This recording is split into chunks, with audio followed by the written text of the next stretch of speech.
Una pregunta, compañeras, compañeros, maestra, por favor. Sí, buenos días. Bueno, aquí por lo que veo, por ejemplo, que está el maestro Mauro, el profesor que es inspector y el profesor que se dedica a lo de las series. Bueno, yo creo que aquí más que todos los que estamos, ¿dónde? Ah, pues sobre el cajito. Sí. Bueno, están inmersos en la educación y ciertamente los que estamos aquí pues también somos parte. Como una exigencia del docente es el dejar huella y ser trascendente donde esté. Entonces, aquí ya decían, bueno, no es nada más de analizar qué es la violencia, porque para esto hay mucha teoría y mucho que viene de tal palabra, pero es eso, o sea, ¿dónde está la raíz de la violencia? Porque como comentaba ahorita el profesor, la violencia es desde el nacimiento de los orígenes de la historia de lo que se puede estudiar, hasta ahorita tenemos casos de violencia, que es incluso las cruzadas como un movimiento bélico y defendido por la iglesia, que es una incongruencia, ¿verdad? Pero entonces vemos violencia, y ya la ginecóloga lo decía, es parte de nuestro ser. Pero aquí, en el aspecto educativo, sería importante retomar desde donde, y yo desde lo que he analizado y lo que me ha tocado ver, ¿en qué momento de la historia, para ustedes que han estado más en esto, se ha dado la violencia? Porque no es cierto que ha estado siempre. Si hablamos de niños de hace 30 años, que a lo mejor aquí no tengo muchos compañeros que compartan esa experiencia, pero trabajar con niños de hace 30 años, en grupos de 50 a 55 alumnos y no tener problemas de conducta, quiere decir que no había violencia antes. ¿Qué es entonces lo que la ha desencadenado? Y nosotros como actores de la educación, ¿en dónde ha estado nuestro fallo? ¿Sí? Porque usted, por ejemplo, maestro Mauro, que está en secundarias y que en secundarias desgraciadamente los problemas son tan fuertes, como usted mismo ha dicho, ha habido suicidios, casos de la Torres Bodet, por no mencionar varios casos conocidos, pero entonces ¿dónde está? Y no es cierto que sea precisamente por familias disfuncionales, porque la madurez de los padres actuales sea otra. No, hay otras cosas y que vienen atrás y que a lo mejor nosotros somos parte, y las mismas instituciones, porque tan solo, a mi punto de vista, la creación de los derechos de los niños es un factor. ¿Por qué? Porque cuando se crearon, los hijos perdieron el respeto a los padres y los padres perdieron el control de los hijos.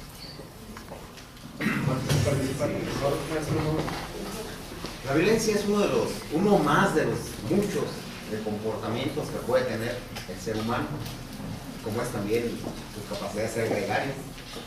Y por eso es que yo le he puesto a lo gregario, porque es también un comportamiento innato en el ser humano.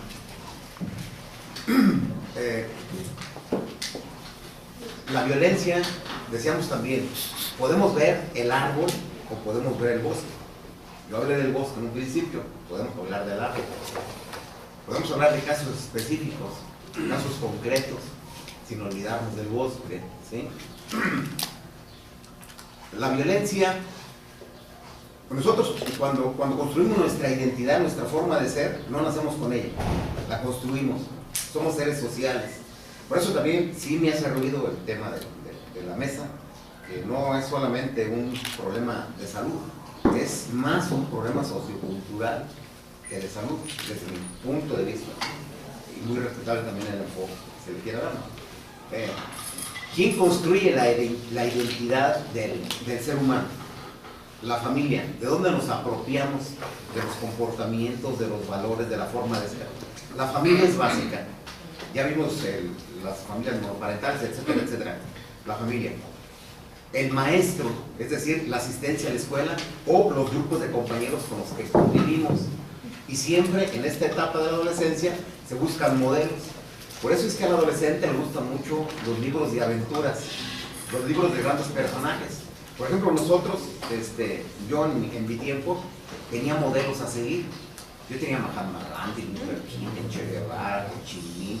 Tenía a muchos luchadores de los derechos humanos, a gente que era capaz de dar su vida por los demás. Ahorita, ¿cuáles son los modelos que tienen los muchachos? a gente que es capaz de dar su vida por tener todo. Porque el lema de esta gente malosa es: el que está dispuesto a morir tiene derecho a hacer todo lo que le da su gana, ¿sí? Entonces, ¿quién construye la identidad? Hay instituciones. Dijimos, viene la crisis de autoridad y entonces se pierde la credibilidad en el padre, en el cura, en el líder, etcétera, en todo. Y entramos a la posmodernidad. Esa es la característica básica, la pérdida de toda esa confianza en las instituciones, y que ahora tienen que reconstruirse. ¿Qué acaba de hacer la Cámara de Diputados el día de ayer? Acaba de tener una reunión con los representantes de la Televisión Pública y de UNICEF, y acaban de dar la información de la violencia en México, las estadísticas a nivel secundario también. Y muy ufano, el presidente de la Cámara de Diputados, José, dice: es que hemos ya publicado las leyes de convivencia, las leyes de protección del infante, las leyes no son suficientes. Las leyes no son suficientes. Las hacemos nosotros, pero debemos de vigilar, supervisar que se cumplan de parte de nosotros también. Y sí, no hay una cultura de denuncia, hemos perdido la capacidad de asombro, pero también nos hemos replegado.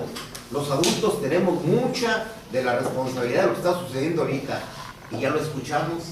¿Qué es lo que nos han dado? ¿Cuáles son las posibilidades que tenemos? Lo escuchamos ahorita en esos comentarios tan frescos. Nosotros nos hemos replegado y hemos permanecido en nuestra modesta comodidad, en una zona de confort. No nos atrevemos a levantar la voz, no nos atrevemos a señalar lo que está mal, porque la violencia no solamente es directa en los jóvenes, la violencia es estructural, la violencia es cultural. Y entonces vemos que hay manifestaciones, vemos que hay inconformidades, ¿no? Locos, alborotadores, etcétera. ¿Sí? Y realmente los jóvenes son los que permiten que avance la sociedad. Los jóvenes, al exigir y al proponer nuevos modelos. Decía yo, vamos a regresar, después de esta hipermodernidad, vamos a regresar al punto medio. Ni el autoritarismo, ni el laissez-faire. Tenemos que regresar a un modelo de responsabilidad. Y es ahí a donde nosotros, los maestros, los padres de familia, nos toca entender cuál es nuestro papel.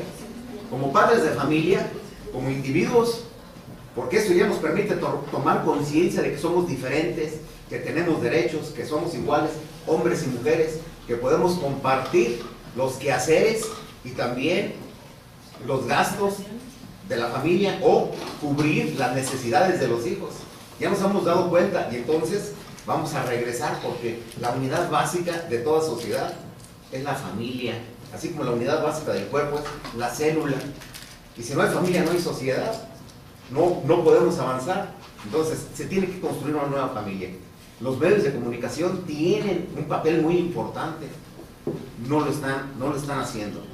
Ahorita lo que priva son los valores comerciales, los valores financieros, por encima de los valores humanos. Tenemos que levantar la voz y tenemos que proponer que sean los derechos humanos los que ocupen el centro de todo discurso, de toda actividad, de toda acción. Que pensemos en eso. Es decir, tenemos que construir un modelo de familia, pero también un nuevo modelo de escuela. Y no tanto en competencias, porque el nuevo modelo de competencias ha desplazado los valores, ha desplazado todo aquello que nos llevaba a desarrollar la lógica matemática, es decir, la lógica de nuestro cerebro. Y luego los enseñamos solamente a leer y escribir, y los enseñamos a solucionar problemas, a generar proyectos y a buscar información para resolver esas situaciones.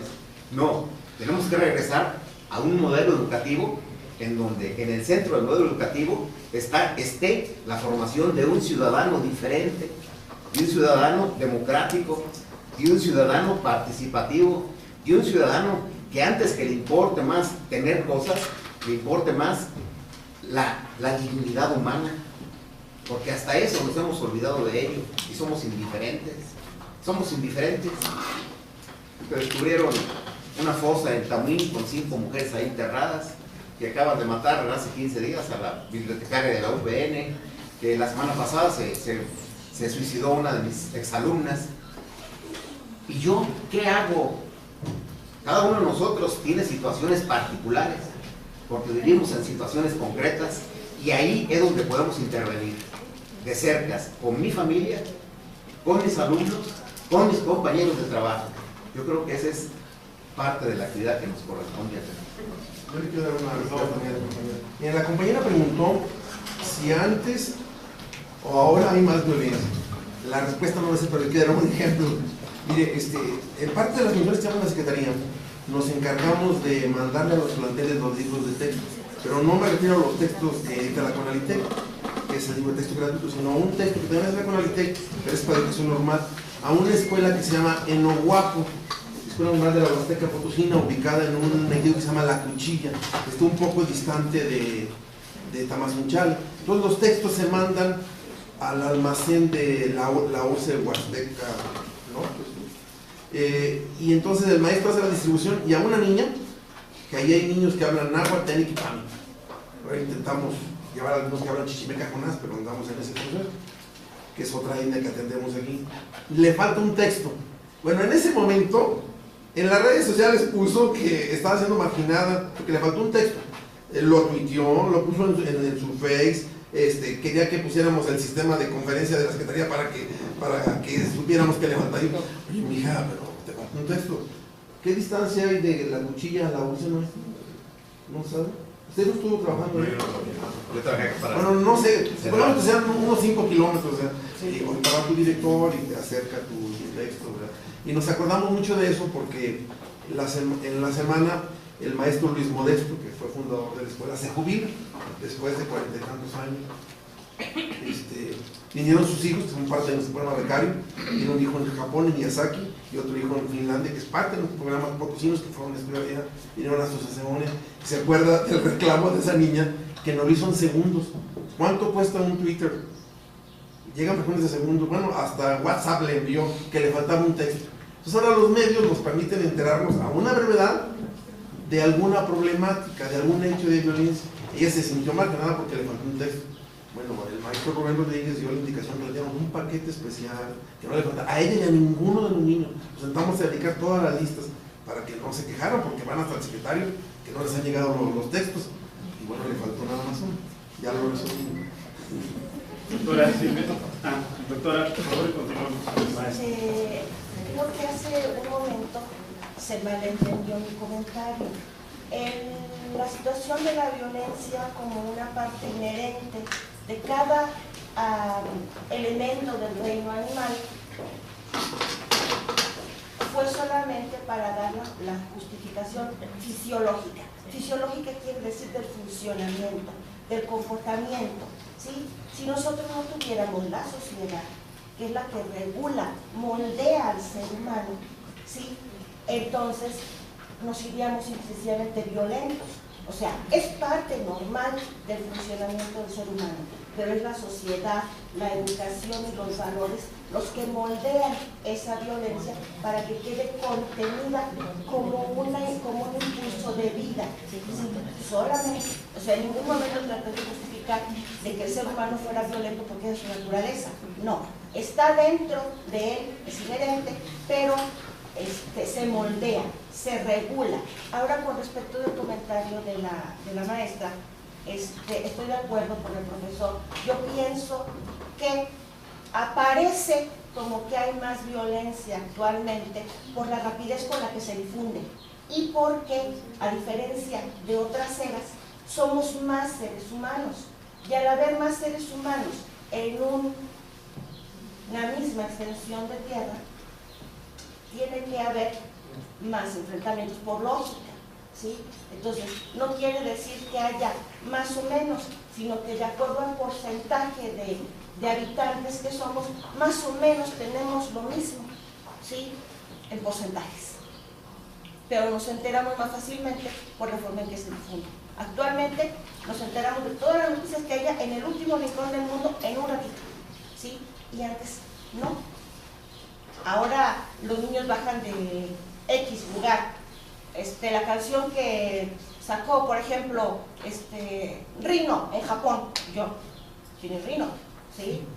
Pero mi hija sabe quién es Rino y ya lo bajó y ya tiene la canción y la está cantando con la letra en japonés. Me quedo. Estoy retrasada. ¿sí? No manejo la computadora. Y con respecto a la situación de ayudarnos, me voy a permitir contarles una cosa que me sucedió hace muchos años en un trabajo que yo tuve. ¿Sí? Para que vean cómo, con respecto de lo que dijo la psicóloga, no solamente, es cierto, estoy de acuerdo, no solamente las mujeres sufren el acoso, también los hombres. Ahí va esta situación. En una ocasión, yo trabajé en el Hospital Materno Infantil por espacio de 11 años como médico adjunto. En una ocasión, una de las chicas internas agarra y me dice: doctora, no me dejes sola. ¿Qué pasó, Anita? Me dice: es que el subdirector, tal doctor, no me deja en paz, me persigue por las noches, me dice: ay, yo te quiero tanto y tú a mí que no me quieres, y que bla, bla, bla, ¿sí? Entonces, obviamente, pues yo soy una vegeta. En aquel entonces no estaba tan vegeta, pero ahorita sí. Pero a comparación de aquella criatura, pues era una vegeta. Yo tenía, no sé, 32 años en aquel entonces. Entonces, como mujer, ¿sabes qué? No te me separes. En las guardias no te me separes. A mí no se puede enfrentar la potencia del médico especialista, a lo mejor contra otro médico especialista en un ¿cómo se llama? Escalón más alto, porque él era subdirector, pero con la potencia de que, ¿sabes qué? Fastidias y voy contra otro escalón y te voy a tumbar si fastidias. Entonces, la protección, somos espectadores, pero hay que protegerlos. Ahora, llegó un muchacho, Orlando se llamaba, un chico muy guapo, y las enfermeras mayores que yo, ya vegetas como yo, o así, 50 y 50 y tantos, le pagaban al médico adjunto de pediatría, le pagaban el desayuno, para que dejara que Orlando pasara la visita, ¿sí? Y el pobre de Orlando lo traían, ¿sí? Igual, mete las manos: Orlando, no te dejes, yo no estoy en pediatría, no te puedo cuidar. Si hubiera estado en ginecología y las enfermeras de ginecología agarran y pagan el desayuno, por Orlando saben que hay que hacer su desayuno, yo voy a pasar las altas, porque esa es mi obligación. Yo tengo que estar consciente de que las pacientes estén en buenas condiciones para que se puedan dar de alta. Y no puedo dejarle eso en las manos de un interno al que le faltan todos los años de especialidad y los años de experiencia. Entonces, eso primero de cuenta es mi obligación. Y no por un desayuno voy a dejar al chico en manos de las muchachas para que lo fastidien. ¿Sabes qué? Orlando, defiéndete. Nada más que ahí me falló. Resulta que Orlando era un chico de Estados Unidos que vivía de stripper y se estaba divirtiendo de lo lindo. Maestro, para la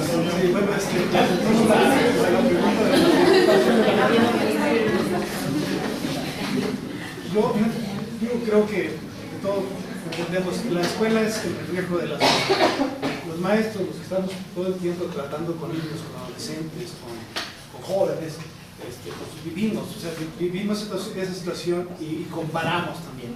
Y comparamos, ¿por qué? Bueno, porque algunos vivimos otras etapas diferentes. Por eso la preocupación de la maestra dice: entonces, ¿hay más violencia ahora que antes? Digo, de acuerdo como refleja la sociedad, pareciera que sí. Hace rato lo decía el maestro. Hubo un momento en que a lo mejor a nosotros todavía nos tocó ser educados en la familia, en la casa, de una manera más reprimida. ¿Sí? Y en ese tiempo también los niños íbamos a la escuela más ordenados. Sí éramos educados así, en la manera de que tú vas a obedecer al maestro, tú vas a obedecer a tus tíos, a tus mayores, a tu autoridad. ¿Sí? Ahí estaba. Entonces, naturalmente, y el maestro tenía autoridad. ¿Sí? Tenía toda la autoridad del mundo para reprimir también al niño. Es decir, si el niño se portaba mal, si no llevaba la tarea, pues entonces el maestro hasta la varita tenía para darle un barazo si era necesario. Esto cambió con la posmodernidad, ya lo decía el maestro, y nos fuimos al otro extremo. Ahora los padres de familia, si el maestro mira feo a un niño, nada más con que lo mire feo, pues ya lo va a acusar a derechos humanos, a la Secretaría, a Gobernación, a todo donde se le pueda referir, ¿no? Entonces el maestro parece que ahí perdió autoridad. Yo diría que sí perdió mucha autoridad. ¿De quién es la responsabilidad? Pues de la sociedad, de su conjunto, del cambio de leyes, del cambio de cultura. Sí cambió. Entonces por eso pareciera que ahora hay más violencia en las escuelas, porque ahora a los niños pues, se les permite, desde la casa se les permite hacer lo que les dé la gana. Si los padres nos volvimos muy permisivos y los maestros pues tenemos que hacernos también permisivos, porque los padres de familia ya no nos permiten que retomemos esa autoridad que antes se tenía, no en el extremo, o sea, no el extremo de reprimir a través de la violencia, ¿no? Pero ahora caímos en el otro extremo. ¿Cuánto pasó eso? Pues a lo mejor hace una generación, 2 generaciones, pero esto no tiene mucho. O sea, aquí en México no tiene mucho. Pero esa es la preocupación, yo creo que de todos los maestros. Entonces, ¿qué hacemos los maestros? O sea, ¿cómo le vamos a hacer para que los niños realmente aprendan o tengan la atención debida en los temas que nosotros queremos transmitirles, en el conocimiento que queremos transmitirles? Cuando los niños también son producto también de esa posmodernidad, de los medios masivos de comunicación, su cerebro está funcionando de una manera diferente y la escuela no ha cambiado. La escuela sigue siendo tradicional.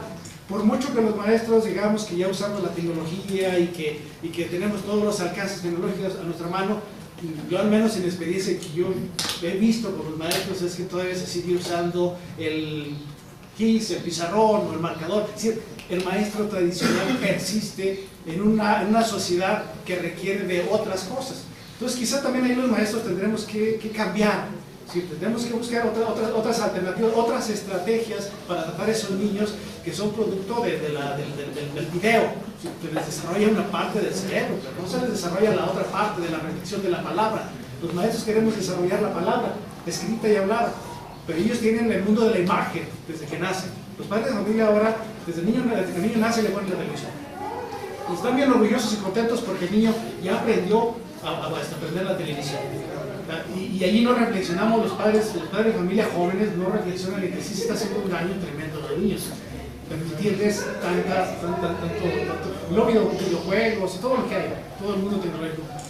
Todos los niños son producto de la tecnología. Entonces, ahí es donde tenemos que llegar a nuestra reflexión. O sea, ¿qué tanto también ha influido nuestro sindicato para que el maestro haya perdido esa autoridad que tenía anteriormente, esa corrupción que existe en México? También ahí es donde también tenemos que reflexionar. Muchas gracias. Para cerrar la sesión de preguntas y respuestas, me voy a permitir resumir las preguntas que me enviaron. Todas tienen relación y van encaminadas a lo siguiente para los participantes. ¿Qué estrategias se deben de implementar para evitar la violencia en las escuelas? ¿Qué estrategias nos sugieren ustedes como maestros para nosotros poder intervenir cuando detectemos situaciones de violencia? Hablando también que hemos visto que los padres incluso a veces hasta se molestan porque a veces uno como maestro quiere intervenir un poquito o ir más allá. Ustedes como especialistas, ¿qué estrategias nos dan a nosotros como maestros para tratar de evitar la violencia en las escuelas? Bueno, pues yo puedo hablar de las estrategias que hemos seguido, que hemos aplicado. Decían que hace 6 años llegamos a una escuela toda llena de grafitis, todas las paredes internas, externas, salones, los abanicos, mesas, etc. Llegamos a una escuela donde caminábamos entre la basura. Parecía que era receso. Llegamos a una escuela, ya decía yo, con violencia, con intentos de suicidio, 2 registrados, a una escuela de madres monoparentales. Y entonces lo primero que decidimos hacer fue cambiar el entorno. Hay una teoría por ahí del vidrio roto, que dejan un carro por ahí y que no pasa nada, pero eso mismo se experimentó, le estrellan un cristal, inmediatamente la gente empieza a estrellar el otro, empieza a rayar, etc. Cuando las escuelas están limpias, están pintadas, la primera línea que se traza sobre la pared es una invitación a todos los demás porque ya fue violentado. Entonces lo primero que hicimos nosotros fue cambiar el entorno. Para ello necesitábamos recursos, de alguna manera nos apropiamos de la cooperativa, manejamos los recursos de la cooperativa y cambiamos de tesorero, primero uno, luego el otro, y ya teníamos una estrategia. Y entonces de ahí teníamos los recursos para mantener siempre limpios, pintados, mesabancos, salones, instalaciones internos y externos, bardas de la escuela. Eso fue una estrategia. Luego también construimos jardines, no había jardines. Pavimentamos todo lo que era de tierra para que ya no se aventaran pedradas. Les pusimos lavabos, bebederos. Construimos la cooperativa porque había 2 puestecitos por ahí de lámina. Entonces todo eso da una sensación a quien convive en ese espacio y también lo invita a un cierto comportamiento. Eso, construirles jardines y sobre todo espacios para que se sentaran, bancas alrededor del jardín, cambiaron. El alumno nos decía, es que allá afuera pleitos, mi casa pleitos o no hay nadie, la escuela el desorden, y entonces el adolescente necesita un espacio de confort, necesita un espacio en donde sentirse a gusto, donde sentirse cómodo, y si se mantiene ese espacio con supervisión, ellos nos ayudan a mantenerlo o a supervisarlo. Esa es una estrategia. La otra estrategia fue al inicio durante la inscripción, el famoso cuestionario socioeconómico, que es una serie de preguntas en donde no solamente sabemos los ingresos, sino que también nos enteramos cuánto tiempo están solos, con quién viven o con quién conviven. Y ahí nos dimos cuenta que pues los alumnos que tienen menos tiempo de supervisión son los que más problemas tienen o los que más bullying sufren También a partir de Google bajamos por ahí el entorno de la escuela con 5 cuadras alrededor y detectamos las bandas que había alrededor de la escuela. Y los mismos muchachos también nos informan de los 8 puntos de venta de droga que hay alrededor de la escuela. Y entonces eso nos da una idea de dónde viven los muchachos. Para que en cuanto encontrábamos el primer graffiti, casi siempre ponen su nombre o el nombre de su banda. Y entonces inmediatamente nos íbamos con los de tercer año, que sabíamos que ellos no eran los que habían pintado, pero como son los mayores, son los líderes de esas bandas. Sabíamos dónde vivían y sabíamos que pertenecían a esta banda. Y entonces anunciábamos que íbamos a suspenderlos durante 5 días, que ya no iba a ir a clase. Automáticamente, quien lo había hecho y que pertenecía a esa banda, iba y en solidaridad con su líder, decía, yo lo hice, maestro, nosotros, ¿qué tengo que hacer? Cuando nosotros llegamos, se corría a las embarazadas, se corría a los que consumían o portaban droga, se corría a los que dañaban la escuela. No, vamos a meter el servicio social. Transformamos o cambiamos el castigo por colaboración, por servicio social, y eso fue lo que hicimos, ¿verdad? Y entonces, ahora también a las embarazadas les apoyamos para que consigan su beca, que tiene un programa de la Secretaría de Educación, para que continúen sus estudios. No solamente continúen en la escuela, sino que tenemos que apoyarlas. Y así también eliminamos algunos intentos de suicidio. Nosotros, con un cuestionario que tenemos por ahí, fue la Universidad Autónoma, la Escuela de Psicología, hacer una investigación sobre el suicidio. Y por ahí nos entregaron los resultados y nos dejaron el cuestionario. Hicimos una adecuación y ese cuestionario también lo implementamos para detectar pensamientos, intentos, y afortunadamente puedo decir que no tenemos ahorita a la fecha intentos de suicidio. La exalumna de la cual yo hablé hace rato, ella tuvo un problema, una crisis familiar cuando estaba en tercer año, fue atendida, pero luego salió de la escuela y pues pasó lo que pasó, ¿verdad? Pero ya estaba fuera de la escuela. Entonces, sí, podemos también apoyarnos con alumnos que vayan a hacer su servicio social en trabajo social, porque hay la carrera de trabajo social, o en psicología. Ellos nos pueden ayudar, darles ahí espacio para que hagan su servicio social o para que hagan sus prácticas profesionales. Esas alternativas seguimos nosotros. Con referencia a los medios de comunicación, sabemos quiénes son los más populares y las más populares en la escuela. Los detectamos y entonces yo tengo mi Face y tengo acceso. Miren, cuando el joven abre su Face por primera vez, no sabe que puede ponerlo privado, verlo solamente, y siempre es público, siempre es público. Entonces tengo la facilidad de meterme a sus Face y detectar también problemáticas, detectar pensamientos suicidas. O sea, todo eso sin yo poner una sola palabra en sus Face. Simplemente me entero. Nada más me entero para actuar, para tratar de apoyar, ¿verdad? Y creo que de esa manera también los compañeros lo hacen y lo apoyan de esa manera, ¿no? Así se hace. Son algunas de las estrategias que hemos seguido ahí en la escuela. Gracias, maestro Mauro. ¿Algún comentario más de los participantes? Ahora, en referencia a todo lo que acabo de decir ahora, la verdad es que sí suena padrísimo y suena así como todo lo que todo el docente debería hacer, pero definitivamente tenemos que aceptar que muchos no tienen ni vocación ni siquiera hacen su chamba, ¿no? O sea, ni siquiera transmiten la información tal y como debe de ser. Eso sí, tenemos que decirlo. Yo estuve trabajando de maestra en un momento y les voy a decir que la neta no me gustó, porque era demasiado trabajo. Ajá. Yo por eso mejor intervengo en otros programas que puedan ser externos, porque si me meto a los sistemas escolares es todo un laberinto, ¿no?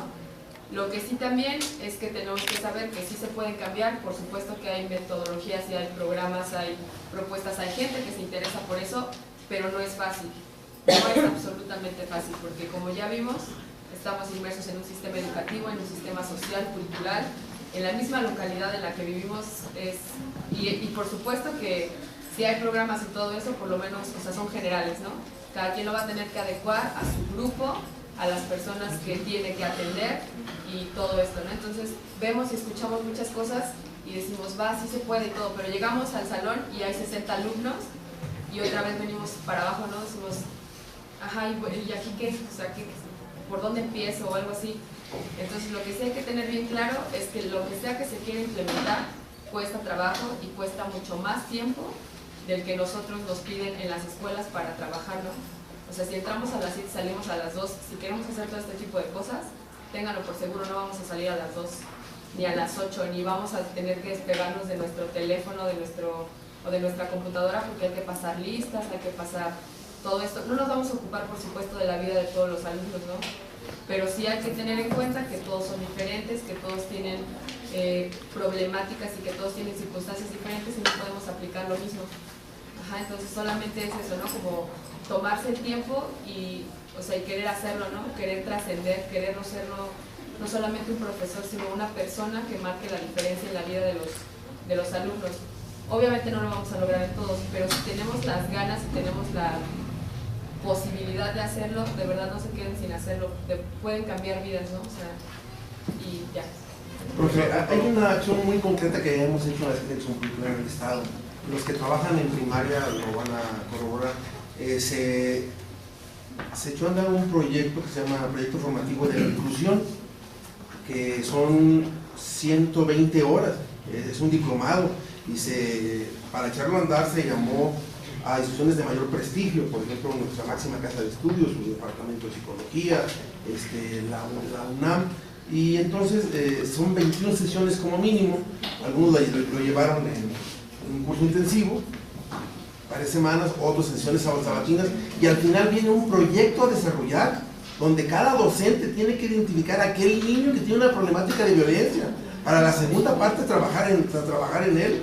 Los que pasaron por ese diplomado, si no hicieron el proyecto, está inconcluso, tendrán que hacerlo para identificar los problemas. Es decir, yo maestro de cuarto le voy a pasar a mi maestro de quinto, en caso que hacía la transición, identificando a aquellos niños que tienen el problema y cómo los vamos a atender. 120 horas es un proyecto muy largo que debemos de darle seguimiento. Algunos de aquí serán de primaria y sabrán que lo que digo es verdad. Hay departamentos de apoyo o asistencia a la educación. Sin embargo, también otra de las alternativas que hay es que seamos capacitados o habilitados en estrategias para detectar y sobre todo para solucionar conflictos. Licenciada Alejandra, por favor. Bueno, yo creo que todo parte, como mencionaba el maestro Mauro, del cambio en uno mismo, ¿no? Y creo que es muy importante porque te vuelves un referente. Y creo que esto es lo que cumplen los maestros, ¿no? Volverse como un referente pues positivo, ¿no? Porque a lo mejor veo como el maestro siempre habla con respeto, siempre se dirige, siempre es incluyente, participa, crea un ambiente pues como más seguro, me da confianza. Entonces creo que esto es como lo importante, ¿no? Dando a lo mejor un ejemplo bastante choncho, ¿no? Como puede ser Gandhi, ¿no? Él a lo mejor no nos impactó directamente a nosotros como país, ¿no? A lo mejor generó muchos cambios allá, pero realmente es como un referente, ¿no? Es como un referente bastante grande, ¿no? Bastante amplio, pero bueno, es como un ejemplo, ¿no? de lo que es un referente. Y también creo que bueno, aunque sí es muy difícil la chamba como que hacen los maestros y que se reconoce, ¿no? Que realmente es, aparte de pues dar clase, ¿no? Que es como lo principal, ¿no? Bueno, a lo mejor yo soy maestro de historia, ¿no? Y doy mi clase, pero pues también es como bajarse, ¿no? También al nivel de los jóvenes, no ver como desde arriba, ¿no? Así como, bueno, yo soy maestro, ¿no? Yo ya pasé por su etapa, ¿no? Yo ya maduré, estos chavos, ¿no?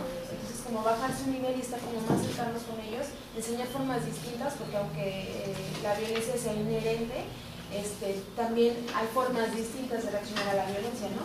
La violencia existe, ¿no? Y a lo mejor en la esquina de mi casa se juntan unos pandilleros, pero en mí está decidir, bueno, también seguirlos y también echarle ahí bronca, o también aprender formas distintas de cultura de no violencia, pacíficas, de diálogo, pues que se puede como entablar y que puede ser como una solución. Entonces sí creo que como valdría la pena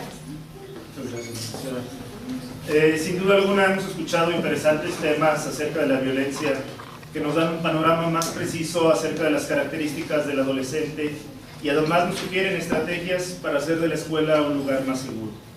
Debemos reconocer que la violencia es un síntoma de lo que pasa en el ambiente externo y que tenemos la necesidad de acciones que involucren a toda la comunidad. El aumento de la violencia es un problema social y familiar que requiere urgente atención. Buscar las causas de este problema y tratar de prevenirlas, fomentar en los adolescentes valores positivos y crear un ambiente familiar sin violencia es necesario para frenar la violencia en los adolescentes. La adolescencia es una etapa en la que el joven experimenta grandes cambios de personalidad, se producen cambios de conducta e inestabilidad emocional. Son jóvenes con mucha energía que han de aprender a controlar sus impulsos. Es una etapa en la que se está formando su identidad, por lo que sus futuros comportamientos dependerán en gran medida de cómo superen todos estos cambios. Los adolescentes violentos son aquellos que no se ajustan a las normas, son impulsivos, intolerantes e inconformistas.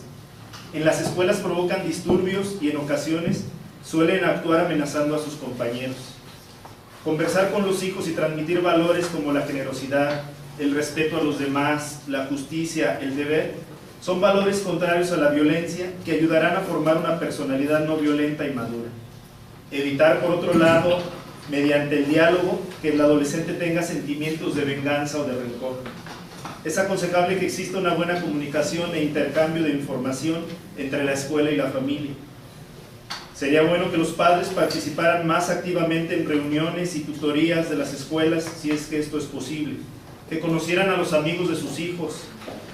Muchos padres se sorprenderían de lo diferentes que pueden hacer sus hijos fuera de casa. Es así como llegamos al final de esta mesa redonda, agradeciendo a los participantes su presencia y a los compañeros maestros y maestras también su presencia aquí en este foro. Doy la palabra al maestro de ceremonias. Muchas gracias.